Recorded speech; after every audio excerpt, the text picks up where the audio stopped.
యేసుక్రీస్తు నామమునకే మహిమ కలుగును గాక. హెబ్రీయులకు రాసిన పత్రిక 11వ అధ్యాయంలోంచి మన ప్రభు అయిన యేసుక్రీస్తు వారిని జ్ఞాపకం చేసుకుందాం. హెబ్రీయులకు రాసిన పత్రిక 11వ అధ్యాయం 1 నుంచి 5 వచనాలు చదువుకుందాం. విశ్వాసమునున్నది నిరీక్షింపబడి వాటి యొక్క నిజస్వరూపమును అదృశ్యమైనవి ఉన్నవనుటకు రుజువునై ఉన్నది. దానిని బట్టి పెద్దలు సాక్ష్యం పొందిరి. ప్రపంచములు దేవుని వాక్యం వలన నిర్మాణమైనవనియు అందును బట్టి దృశ్యమైనది కనబడేడు పదార్థములచే నిర్మింపబడలేదనియు విశ్వాసము చేత గ్రహించుకొనుచున్నాం. విశ్వాసమును బట్టి హేబెలు కయ్యను కంటే శ్రేష్టమైన బలి దేవునికి అర్పించెను. దేవుడు అతని అర్పణల గురించి సాక్ష్యమిచ్చినప్పుడు అతడు ఆ విశ్వాసమును బట్టి నీతిమంతుడని సాక్ష్యము పొందెను. అతడు మృతి నొందియు ఆ విశ్వాసము ద్వారా మాట్లాడుచున్నాడు. విశ్వాసమును బట్టి హానోకు మరణము చూడకున్నట్లు కొనుపోబడెను. అతడు కొనుపోబడక మునుపు దేవునికి ఇష్టుడై ఉండనని సాక్ష్యము పొందెను. కాగా దేవుడు అతను కొనుపోయాను గనుక అతడు కనబడలేదు. పరమతండ్రి, మీ గణనామమును బట్టి స్తుతులు చెల్లించుకుంటూ ఉన్నాం. 11వ అధ్యాయంలో హెబ్రీయులకు రాసిన పత్రిక ఆయన ప్రధాన యాజకుడు మా ప్రభు అయిన యేసుక్రీస్తు వారిని నాయన విశ్వాసముగా మీరు మాకు చూపిస్తున్నందులకై స్తోత్రాలు చెల్లిస్తూ ఉన్నాం. ఆయన యందలి విశ్వాసము నాయన మమ్ములను నీతిమంతులుగాను నాయన సజీవులుగాను చనిపోయినా కూడా మాట్లాడువారుగాను తండ్రి శ్రేష్టమైన బలియందు విశ్వాసముంచిన వారుగా పిల్లలుగా ప్రియులుగా మీరు చేసినందులకై స్తుతులు చెల్లించుకుని ఆ ప్రభు అయిన యేసుక్రీస్తును మరింత స్పష్టంగా మాకు జ్ఞాపకం చేయమని యేసుక్రీస్తు నామమున స్తుతించి ఆరాధిస్తూ ఉన్నాం తండ్రి, ఆమేన్. విశ్వాసం అనగా ఏమని నేర్చుకున్నాము 11వ అధ్యాయంలో? విశ్వాసం అంటే ఎవరు? యేసుక్రీస్తు వారు. కాబట్టి ఈ అధ్యాయం అంతా విశ్వాసము అని ఉన్న ప్రతి చోట యేసుక్రీస్తు వారిని చేర్చుకుంటే గనక ఈ అద్భుతంగా ఈ అధ్యాయం మనల్ని ప్రభువులో ఇంకా మరింత ఎక్కువగా స్థిరపరుస్తుంది. మన విశ్వాసము అభివృద్ధి చేస్తుంది. ఒకటి ఫస్ట్ది ఏంటంటే సృష్టికి సంబంధించింది. మొదటిది సృష్టి కార్యం. రెండవది ఏంటంటే హేబేలు అనేటువంటి వ్యక్తి యొక్క విశ్వాసం. హేబేలు యొక్క విశ్వాసం. మూడవ వ్యక్తి ఎవరు అంటే ఇక్కడ హానోకు యొక్క విశ్వాసం. ఎంత అద్భుతమైన సంగతి అంటే మొదటి మనము సృష్టి ఎలా కలిగిందో తెలుసుకోవాలి. 2 మనము దేవుని ఎదుట ఎలా నీతిమంతులమో తెలుసుకోవాలి. 3 మన స్థితి అంటే దేవునికి ఇష్టుడై ఎవరు దేవునికి ఇష్టలు? యేసుక్రీస్తునందు విశ్వాసం ఉంచువారు. విశ్వాసం ఉంచిన వారు దేవునికి ఇష్టలు. ఆ ఇష్టలైనటువంటి వారు సాక్ష్యం పొందుతారు దేవునికి ఇష్టలై ఉన్నారని. ఆ సాక్ష్యం పొందిన వారిని దేవుడు కొనిపోతాడు కనుక వాళ్ళు భూమి మీద ఇక కనబడరు. చూసారు ఎంత బాగుందో లైన్? 1 సృష్టి, 2 రక్షణ లేకపోతే నీతిమంతులుగా తీర్చబడుట, 3 నీతిమంతుడిగా తీర్చబడ్డావని సాక్ష్యం పొందిన వారు లేకపోతే దేవుని ఎదుట నీతిమంతుడైన వాడు ప్రభు దగ్గరికి కొనుపోబడట. మొదటిది దేవుని కుమారుడు యేసుక్రీస్తు. దేవుని వాక్యం వలన ఈ ప్రపంచములు అనిర్మాణమైనవి, సృష్టి కార్యం. 2 హేబేలు విశ్వాసి. అంటే ఒక విశ్వాసి యొక్క జీవితానికి సాదృశ్యంగా కనబడుతున్నాడు, నీడలా కనబడుతున్నాడు. ఎవరు? హేబేలు. యేసుక్రీస్తులో అంటే మొదటిది యేసుక్రీస్తునందే సృష్టి జరిగింది. 2 యేసుక్రీస్తునందే హేబేలు నీతిమంతుడయ్యాడు. కయ్యను కంటే అంటే ఏంటి? కయ్యను అంటే ఎవరు? లోక సంబంధి, పాపాత్ముడు, దేవుని ఎరగనివాడు, దేవుని నమ్మనివాడు. కయ్యను అంటే ఏం చేశాడు? నరహత్య చేశాడు. చూసారా? పాపి. అయితే మరి హేబేలు విశ్వాసాన్ని బట్టి కయ్యను కంటే శ్రేష్టమైన బలిని అర్పించాడు. మళ్ళీ ఇలా నేర్చుకోవచ్చు మనం. ఈ 4వ వాక్యంలో మొదటిది శ్రేష్టమైన బలి, 2 విశ్వాసమును బట్టి నీతిమంతుడు, 3 అతడు మృతి పొందియు విశ్వాసం ద్వారా మాట్లాడుతున్నాడు. చూసారా? ఇది విశ్వాస యొక్క జీవితం. గమనించారా? శ్రేష్టమైన బలి యందు విశ్వాసం ఉంచిన వాడు ఏమయ్యాడు? విశ్వాసం ద్వారా నీతిమంతుడయ్యాడు. ఆ విశ్వాసం అతనికి ఏమైంది? నీతిగా ఎంచబడింది. ఆ నీతిమంతుడు ఏం చేస్తున్నాడు? చనిపోయి కూడా మాట్లాడుతున్నాడు. ఏంటి అది? 3 సంగతులు. మళ్ళీ 3 సంగతులు నేర్చుకున్నాం. మళ్ళీ 4వ వాక్యంలో 3 సంగతులు విశ్వాస జీవితంలో ఉన్నాయి. ఇక 4వది ఏంటి? మళ్ళీ ఇక్కడ 5వ వాక్యం హానోకు. విశ్వాసం ద్వారా మాట్లాడుతున్నవాడు విశ్వాసం బట్టి మరణము చూడకుండా కొనుగోబడతాడు. ఈ మరణం ఏంటి అని అంటే ఈ మరణం ఏంటంటే భౌతిక మరణం కాదు. ఈ శరీరాన్ని ఇది దేహ విమోచన అవుతుంది విశ్వాసికి. ఆ మరణము నరకం చూడకుండా వెళ్ళిపోతాడు. ఎక్కడికి వెళ్తాడు? నరకానికి వెళ్ళకుండా, నరకం చూడకుండా. ఎందుకంటే పాపికి రెండో మరణం ఉంది. దీన్ని ఏమన్నాడు? అగ్ని గంధకములతో మండు గుండము, అది నరకం. విశ్వాసికి రెండో మరణము లేదు. కాబట్టి విశ్వాసి యేసుక్రీస్తునందు విశ్వాసం ఉంచి ఏం చేశాడు? మరణములో నుండి జీవంలోనికి దాటేశాడు. కాబట్టి మరణము చూడకుండా విశ్వాసి కొనుపోబడతాడు. మీకు ఇది కన్ఫర్మేషన్ అయిందనుకోండి, ఇప్పుడు ఈ జీవితంలో అనుదిన మరణము చూడకుండా మనం జీవించగలుగుతాం. అనుదిన మరణం ఏంటి? అనుదినము కూడా చనిపోవాలి మనం. ఎలాగూ? ఏ విషయంలో చచ్చిపోవాలి? పాపం విషయమై చనిపోవాలి, లోకం విషయమై చనిపోవాలి, శరీరం విషయమై కూడా చనిపోవాలి. అంటే శరీర కోరికల విషయంలో చనిపోవాలి. అప్పుడు నీతి విషయమై మనం ఏం చేస్తాం? జీవిస్తాం. యేసుక్రీస్తునందు జీవిస్తాం, దేవుని ఎదుట జీవిస్తాం. అప్పుడు మనుషుల దయందును దేవుని దయందును కూడా ఏం చేస్తాం? వర్ధిల్లుతాం. ఎంత చక్కగా ఉంది బైబిల్. ఇంత స్పష్టంగా ప్రభు తన ప్రేమను మనకు నేర్పిస్తూ ఉన్నాడు. ఎందుకు వెళ్ళాలయ్యా చర్చికి అని అంటే యేసు ప్రభు నేర్చుకోవడానికి అని చెప్పొచ్చు. యేసు ప్రభు నేర్చుకోవడం అంటే ఏంటయ్యా అంటే ఒక మానవుడు ఎలా జీవించాలో తెలుసుకోవడం అని. ఏంటి? ఒక మనిషి ఎవరికి కీడు చేయకుండా, ఎవరిని బాధ పెట్టకుండా, ఎవరిని బాధించకుండా ఒక అద్భుతమైన జీవితాన్ని, ఒక మాదిరికరమైన జీవితాన్ని, ఇతరులకు మేలు చేసేటువంటి జీవితాన్ని జీవించడానికి నేర్చుకోవడానికి మనం మందిరానికి వెళ్ళాలి. కానీ లోకంలో అందరూ మందిరానికి ఎందుకు వెళ్తారు? వాళ్ళకున్న కోరికలు దేవుడితో చెప్పుకోవడానికి, వాళ్ళ ఆశలు తీర్చుకోవడానికి. వాళ్ళు కష్టపడకపోయినా, వాళ్ళు ప్రయత్నం చేయకపోయినా దేవుడు వాళ్ళ ప్రయత్నాన్ని, వాళ్ళు అనుకున్న దాన్ని అడ్డదారిలో అద్భుతంగా నెరవేర్చేయాలి. ఏదనుకుంటే అది జరిగిపోవాలి. పట్టిందల్లా ఏమైపోవాలి? బంగారం అయిపోవాలి. అంటే ఏమనుకుంటాడు? పట్టిందల్లా బంగారం అయితే ఏమవుద్ది? పట్టిందల్లా బంగారం అయితే దేవుడితో అతనికి ఏ పని, ఏ అవసరం లేదు ఇక. కాబట్టి పట్టిందల్లా బంగారం కాదు, బంగారం కంటే విలువైన యేసుక్రీస్తు వారిని పట్టుకుంటే అన్నీ మన అందుబాటులోనే ఉంటాయన్నమాట. అది తెలుసుకోవాలి ఫస్ట్. ఆయన వెండి బంగారాల కంటే విలువైన వాడు, అమూల్యమైనటువంటి వాడు, అంటే వెలకట్టలేనటువంటి వాడు. ఆయన ఇప్పుడు ఏమై అన్నాడు? ఇప్పుడు మన జీవితంలో, మళ్ళీ అడుగుతున్నాను, మన జీవితంలో ఆయన ఇప్పుడు ఏమై ఉన్నాడు? విశ్వాసము, అమూల్యమైన విశ్వాసమై ఉన్నాడు. ఇప్పుడు మన జీవితంలో ఆయన ఏమై ఉన్నాడు? హెబ్రీ పత్రిక 11వ అధ్యాయం ప్రకారం యేసుక్రీస్తు మన జీవితంలో ఏమై ఉన్నాడు అని అడిగితే మనం వెంటనే ఏమని చెప్పాలి? విశ్వాసమై ఉన్నాడు. మన నమ్మకం, మన విశ్వాసం, మన యొక్క నిరీక్షణ, మన యొక్క ప్రేమ అన్నీ కూడా ఎవరు? యేసుక్రీస్తు వారే. కనుక సృష్టికి సంబంధించి ఎన్నో సంగతులు మనం నేర్చుకుంటూ ఉన్నాం. సమస్త సృష్టి కూడా, అంతరిక్షము, ఆకాశము, సూర్యచంద్రులు, నక్షత్రాలు, తర్వాత ఆకాశ పక్షులు, భూమి మీద ఉన్నటువంటి జంతువులు, జీవరాశులు, సముద్రంలోని చేపలు అన్నీ కూడా ఎవరి గురించి తెలియజేస్తున్నాయి? ఆయన మహిమను వివరిస్తూ ఉన్నాయి, ఆయన చేతి పనిని ప్రచురం చేస్తూ ఉన్నాయి. కాబట్టి ఇవన్నిటిని విచారిస్తే, ఆలోచన చేస్తే వీటన్నిటినీ ఒక ఆయన కలగజేశాడని తెలుసుకుంటామని చెప్పాడు. దాన్ని ఏమన్నాడంటే ఆయన నిత్యశక్తి అని చెప్పాడు. ఏమని చెప్పాడు? దాన్ని నిత్యశక్తి. రెండవది ఏంటి? దేవత్వం. ఇప్పుడు మనము ఒకటి సృష్టి నిత్యశక్తిని తెలియజేస్తుంది, యేసుక్రీస్తు వారు ఆయన దైవత్వాన్ని తెలియజేస్తుంది. ఈ సృష్టిలో కూడా ఆయన దైవత్వపు లక్షణాలు ఉన్నాయి, అన్నీ లేవు ఒక దాంట్లోనే. సమస్య ఏంటంటే అన్నీ లేవు. ఇప్పుడు సృష్టిలో దేవుని స్వరూపము, దేవుని పోలిక ఎవరికి ఉంది? మనుషులకే ఉంది. కానీ ఆ సంగతి ఎవరికి తెలియదు? మనుషులకు తెలియదు. ఇప్పుడు మళ్ళీ అడుగుతున్నాను, మనుషులకు తెలియదు. పోనీ యేసుప్రభుని నమ్ముకున్న వారికి తెలుసా అని అడుగుతున్నాను. యేసుప్రభుని నమ్ముకున్న వారు అందరికి తెలుసా? ఇప్పుడు మనకి ఇష్టం లేని మన శత్రువు ఉంటాడు, అతనిలో ఏ స్వరూపం ఉంటుంది?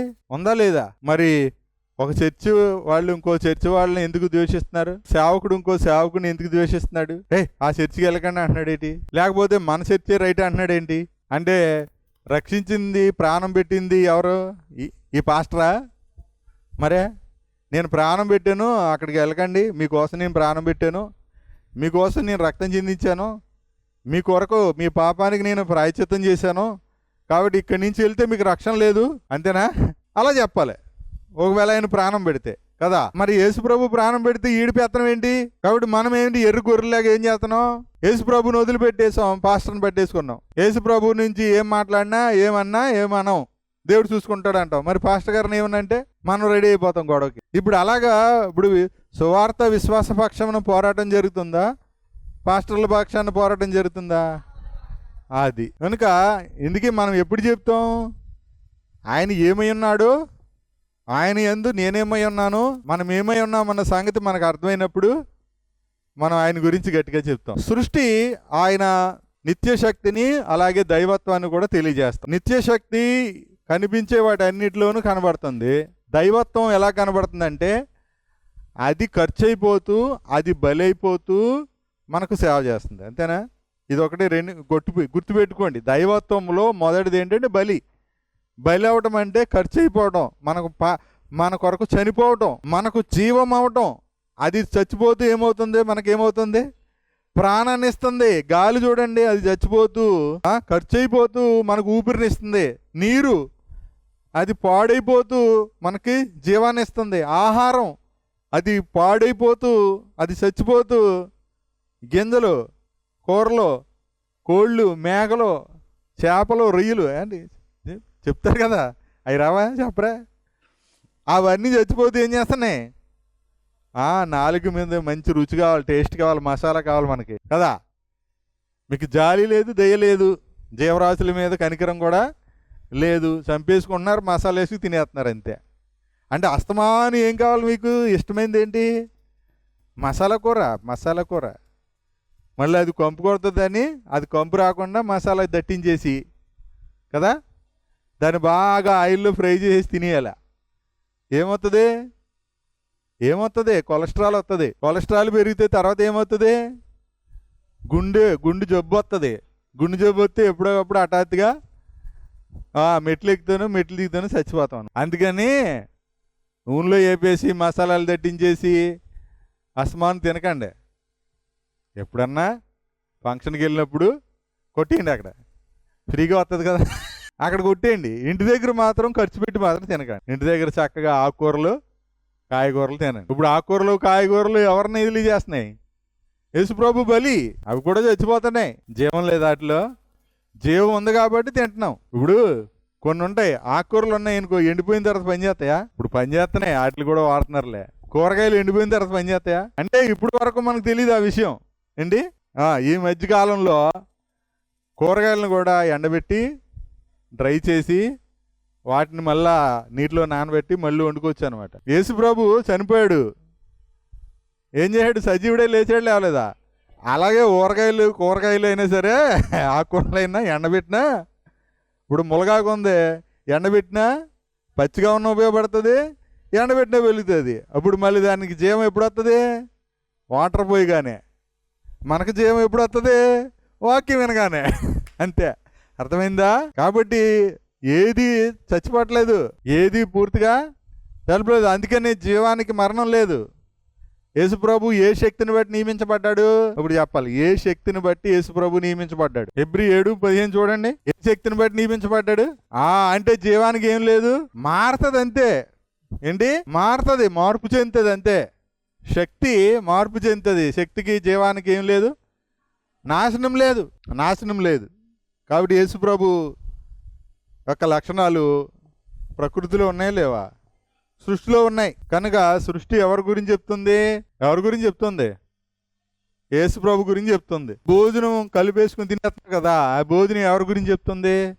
అన్నము యేసుప్రభు గురించి చెప్తుంది. కూర, మాంసం, రక్తం. కాబట్టి ప్రకృతి అంతా నాశనము లేని జీవమునకున్న శక్తి ఈ ప్రకృతిని నిర్మించాడు, లేకపోతే కలగజేశాడు సృష్టికర్త యేసుప్రభు. మొదటి 2-3 వాక్యాల్లో ఉన్నది ఎవరు? సృష్టికర్త అయిన యేసు ప్రభు. ఇప్పుడు ఈ ప్రకృతి అంతా కూడా కనిపించే దాంట్లో వచ్చిందా, కనిపించని దాంట్లోంచి వచ్చిందా? కనిపించే దాంట్లోంచి కదా. కనిపించే దాంట్లోంచి వచ్చిందా, కనిపించని దాంట్లోంచి వచ్చిందా? కనబడని దాంట్లోంచి కనబడేది వచ్చింది. కనబడని దాంట్లోంచి కనబడనిది అంటే అర్థం ఏంటి? కనబడనిది అంటే ఏంటి? ఏం కనబడతలేదు, అక్కడ ఏమి లేదు. ఏమి లేదంటే ఏంటి? శూన్యం. ఏమి లేని దాన్ని ఏమంటారు అంటే శూన్యములో నుండి సర్వ సృష్టిని కలిగించిన వాడు దేవుడు. ఇప్పుడు విశ్వం పుట్టింది అంటారు కదా. నాస్తికులు ఏమన్నారంటే మొదట విశ్వం పుట్టింది, తర్వాత సూర్యుడు పుట్టాడు, తర్వాత ఏం పుట్టేది? సూర్యుడు పుట్టాక భూమి పుట్టింది, భూమి తర్వాత చంద్రుడు పుట్టాడు, చంద్రుడి తర్వాత జీవం పుట్టింది. ఎలా గుర్తుంటుంది? ఇలా వరుస గుర్తుపెట్టుకోవచ్చు మీరు కూడా. జీవం పుట్టింది, జీవం పుట్టిన తర్వాత మనిషి పుట్టాడు. ఏంటి? దేవుడు కాదు, మనిషి పుట్టిన తర్వాత దేవుణ్ణి మనుషులు పుట్టించారు.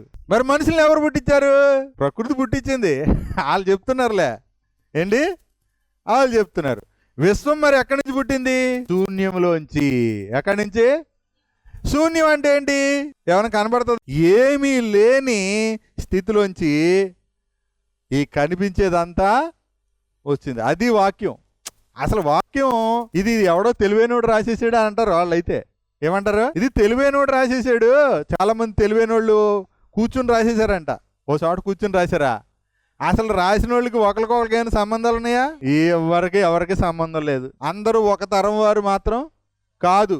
కానీ క్రొత్త నిబంధనలో వాళ్ళు రాసిన వాళ్ళు మాత్రం ఒకే తరంలో పుట్టిన వాళ్ళే అనమాట.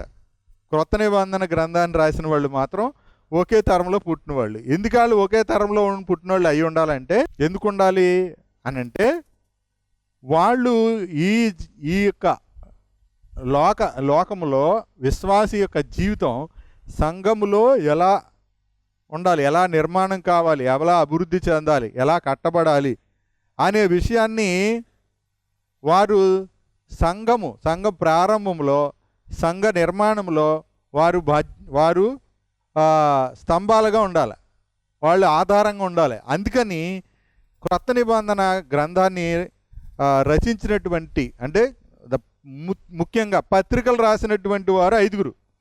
పత్రికలు ఎంతమంది రాశారు? కొత్త నిబంధన పత్రికలన్నిటినీ 5 రాశారు. సువార్తలు ఎంతమంది రాశారు? 4 రాశారు. ఇప్పుడు మొత్తం ఎంతమంది? 9. అంటే క్రొత్త నిబంధన రాసిన వాళ్ళు ఎంతమంది? ఇప్పుడు 9 మందే. అర్థమైందా? అలా ఆలోచించండి, అర్థమవుతుంది. పత్రికలు రాసింది 5. 5 అంటే ఏమని చెప్పుకున్నాం? కృప. 5 అంటే ఏంటి? అంటే దేవుని కృపను గురించి రాసినటువంటి వారు 5. సువార్త అంటే 4. సువార్త అంటే ఏంటి? 4 సువార్తికులు ఒకే సువార్తని 4 విధాలుగా రాశారు. 4 విధాలుగా అంటే యేసుప్రభుని ఏమని 4 విధాలుగా తెలియజేశారు. ఎలాగా అంటే, మొదట సువార్తలు మత్తయి సువార్త కదా. మత్తయి సువార్త నీతి. ఏంటి? నీతి. ఆయన నీతికి రాజు అని, ఆయన రాజు అని తెలియజేశారు. రెండవది మార్కు సువార్త. మార్కులో ఆయన ఏమైనాడంటే ఆయన సేవకుడు. ఆయన ఎవరు? సేవకుడు అనమాట. అందుకని ఆయన సమాధానం. ఏంటిది? సమాధానం. ఆయన ఏమైనాడు? సమాధానం. మధ్యవర్తిగా వచ్చాడు, సమాధానం బలియ్యాడు, దూడ. అంటే యేసుక్రీస్తును నీతికి రాజుగా మత్తయి వేస్తే సేవకుడుగా, ఒక దాసుడుగా, సేవకుడుగా మార్కు చూపించాడు. తర్వాత ఏముంది? లూకా సువార్త. లూకా ఏం రాశాడంటే, లూకా మనుష్య కుమారుడు. సేవకుడు వేరు, మనుష్య కుమారుడు వేరు.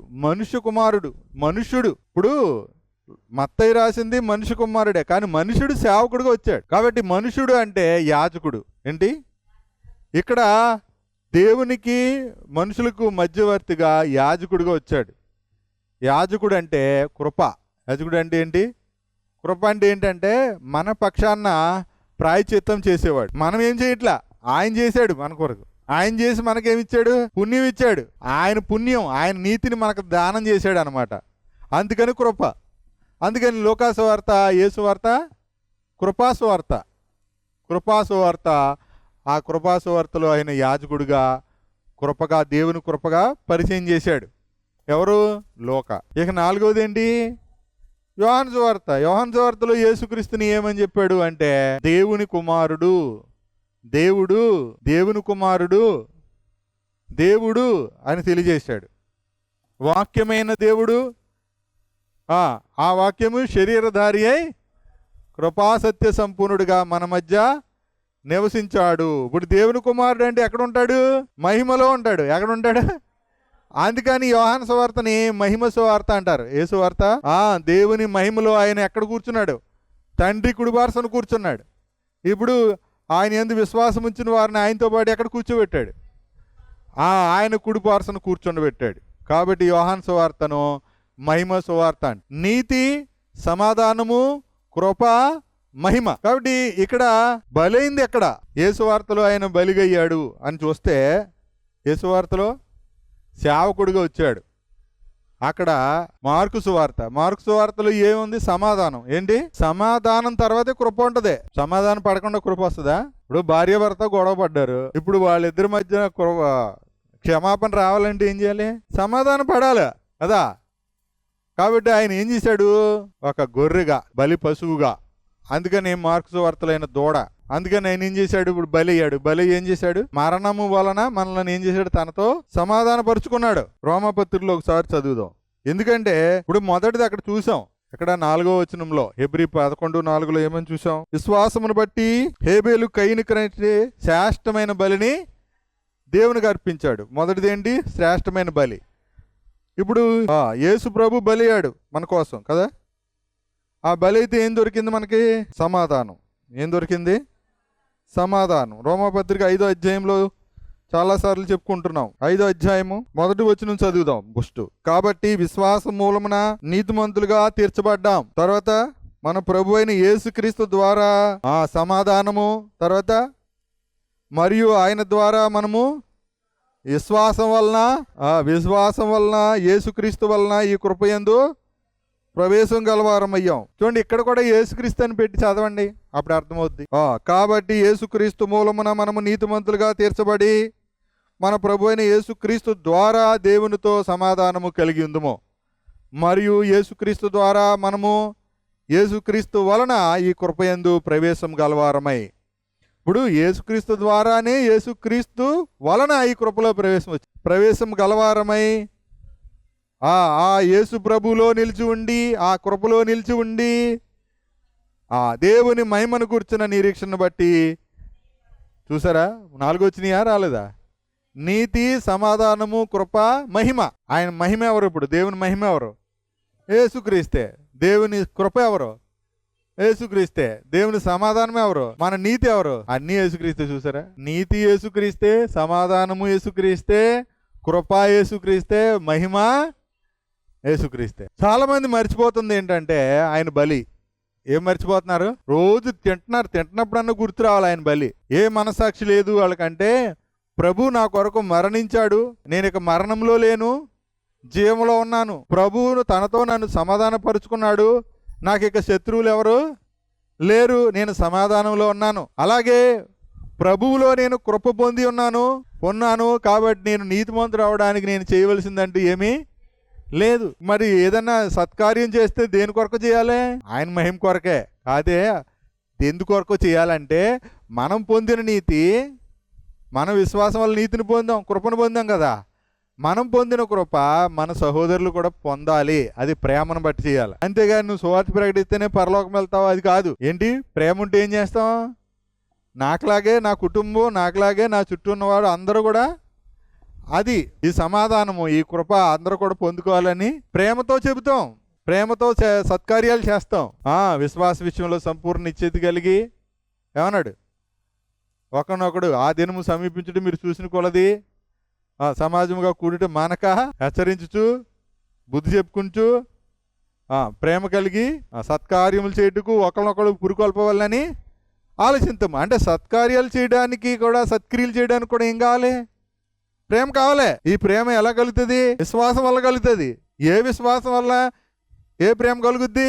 అది నిష్కపటమైన విశ్వాసం వలన నిష్కపటమైన విశ్వాసం కలుగుద్ది. అలా కాకుండా లోకంలో ప్రేమ కలుగుద్ది. అదే ప్రేమ. లోకంలో కలిగే ప్రేమ ఏంటి? అవసరాలను బట్టి కలిగే ప్రేమ, కపట ప్రేమ. ఏ ప్రేమ అది? కపట ప్రేమ. అది ఎలాగ అవసరాన్ని బట్టి కలుగుతుంది, సమయానికి మారిపోద్ది. ఇవాళ నువ్వే నా ప్రాణం అంటాడు, నీ కోసం నేను చచ్చిపోతాను అంటాడు. రేపొద్దున్న నీతో ఉంటే నాకు దైత్యం అంటాడు. అవునా? నువ్వు లేకపోతే నేను లేనంటాడు. ఇవాళ ఏమంటాడు? రేపొద్దున ఏమంటాడు? నువ్వు లేకపోతే నేను హాయిగా ఉంటాను అంటాడు. అంటే ప్రేమ కాదు అది. దాన్ని అందుకనే లస్ట్ అంటారు, అది వ్యామోహం అంటారు, అది శరీర ఆకర్షణ అంటారు. ఆకర్షణ అనేది ఎంతకాలం ఉంటుంది? అవసరం తీరినంతసేపు, హాయిగా ఉన్నంతసేపు, దురద రానంతసేపు, కష్టం కలగనంతసేపు, బాధ రానంతసేపు. ఇప్పుడు భర్త కానీ లేకపోతే ప్రేమించినోడు కానీ అడిగింది అల్లా తెచ్చి చేస్తున్నాడు అనుకో, ఐ లవ్ యూ అంటది కదా. అబ్బో నేనంటే అంత ప్రేమో, నేనేం అడిగితే తెచ్చేస్తా. అవును, నేను ఏది అడిగితే తెచ్చేస్తాను. కొండ మీద కోతినైనా సరే, ఎందుకు కోతి అవసరం లేదు కానీ తెచ్చేస్తాను. ఏది కావాలో చెప్పు, నీకు తెచ్చేస్తాను. నా ప్రాణం ఇచ్చేయమంటావా అంటాడు. మోసం చేసింది ఏం చేస్తాడు? ఇప్పుడు ప్రాణం తీసేస్తాడు. యేసుప్రభు బలికిని లోకంలో, అంటే యేసుప్రభు ప్రేమకి లోక ప్రేమకి అంత తేడా ఉంటుంది. ఒక చిన్న అబద్ధం ఆడింది, ఏదో సంగతి దాచింది, మరుగు చేసింది, మోసం చేసింది, ఏం చేస్తాడు? చంపేస్తాడు. ఏం చేస్తాడు? ప్రాణం పెట్టేస్తానన్నాడు నిన్న, ఇవాళ ఏం చేస్తున్నాడు? ప్రాణం తీసేస్తున్నాడు. అంటే అది ప్రేమేనా? కాదు. మరి యేసుప్రభు ప్రేమ ఏంటి? యేసుప్రభు ప్రేమ అంటే నిష్కపటమైన ప్రేమ, స్వార్థం లేని ప్రేమ. ఆయన్ని ఎన్నిసార్లు మనం మోసం చేసినా ఆయన మోసపడలే. దాయాలనుకుంటాం కదా, రహస్యంగా పాపాలు చేస్తాం. ఎన్నిసార్లు ఆయన హింసించినా బాధ పెట్టినా ఆడికిలాగా ప్రాణం తీసేస్తున్నాడా? ప్రాణం పెట్టాడా? ప్రాణం తీసాడా? అందుకని నిష్కపటమైన విశ్వాసం నుండి నిష్కపటమైన ప్రేమ కలుగుతుంది. ఇప్పుడు ఇక్కడ ఈ వ్యక్తి పట్ల విశ్వాసం కలగట్లా, అది నిష్కపటమైన విశ్వాసం కాదు. అవసరాన్ని బట్టి నమ్ముతున్నారు వీళ్ళు ఒకళ్ళనొకళ్ళు. ఏమాత్రం ఆ నమ్మకంలో మచ్చ కానీ డాగ్ కానీ కల్మషం కానీ చేరింది అనుకోండి, వెంటనే ఏమవుతుంది?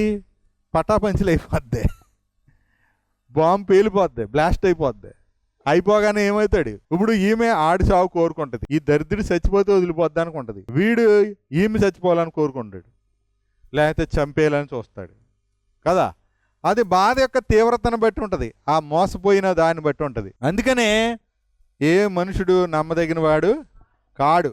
మనము నమ్మదగని వారము, ప్రభు ఎప్పుడు నమ్మదగిన వాడు. అందుకని మనుషుల్ని నమ్మితే మోసపోతారు. మళ్ళీ చెప్తున్నాను, అపార్థం చేసుకోకండి. భార్య అయినా, భర్త అయినా, పిల్లలైనా, తల్లిదండ్రులైనా, ఎవరైనా సరే ఏ క్షణంలో కూడా నమ్మదగిన వాళ్ళు కాదు.